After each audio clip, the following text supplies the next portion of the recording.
And that's a hard thing to do. But when you find students, employees who have that, and you can recognize it, you ask the right questions, you figure out, a lot of it is, tell me about your origin story. Tell me how you grew up. And you listen to how they describe what it is that got them to that place. Yeah.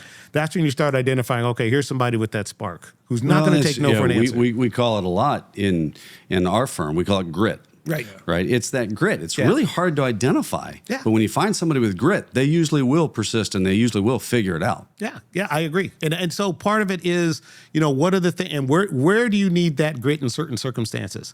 Look, when all boats are rising in a marketplace, everybody's making money. And everybody thinks they're a genius. They're brilliant, right? Okay. Grit is when you see downturns, okay? And when you see changes in market conditions, and when you see the introduction of new technologies into the theater in which you have been operating.